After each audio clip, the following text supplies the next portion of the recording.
మెదక్ జిల్లా ఏడుపాయల శ్రీ వనదుర్గామాత దేవాలయంలో కార్తీక మాసం ఉత్సవాలు ఘనంగా నిర్వహిస్తున్నారు. కార్తీక మాసం బుధవారం పురస్కరించుకొని అమ్మవారి సన్నిధిలో ఉదయం ప్రత్యేక పూజలు నిర్వహించారు. అదేవిధంగా సాయంత్రం వేళలో ఆలయ ప్రాంగణంలో దీపారాధన కార్యక్రమం చేపట్టారు. ఆలయ ప్రాంగణంలో మహిళా భక్తులు పెద్ద ఎత్తున పాల్గొని దీపాలు వెలిగించి అమ్మవారికి ప్రత్యేక పూజలు నిర్వహించారు. అనంతరం మంజీరా నదిలో గంగాహారతి, కార్తీక దీపం, ఆకాశ దీపం కార్యక్రమాన్ని చేపట్టారు.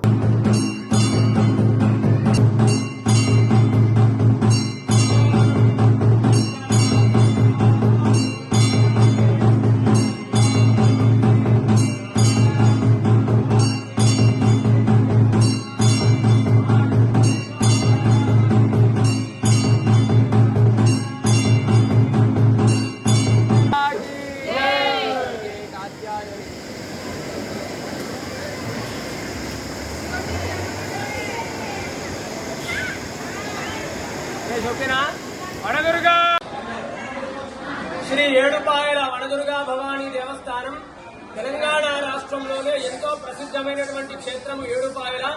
మరి కార్తీక మాసం ప్రతిరోజు ఉదయము అమ్మవారికి విశేషమైనటువంటి పూజా కార్యక్రమాలు జరుగుతున్నాయి.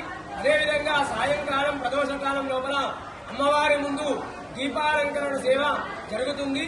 మరి ప్రతిరోజు కూడా ఈ యొక్క కార్తీక మాసంలో సాయంకాలంలో ప్రదోషకాలం లోపల ఈరోజు క్షీరాబ్ది ద్వాదశి, చిలుకు ద్వాదశి అంటారు.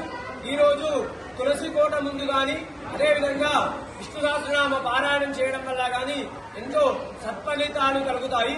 వచ్చేటువంటి భక్తులకు మా దేవాలయం తరపు నుంచి ప్రమిదలు, భక్తులు నూనె సామాగ్రి ఇచ్చి దేవాలయం ముందు దీపాలంకరణ సేవ చేయించడం జరుగుతుంది.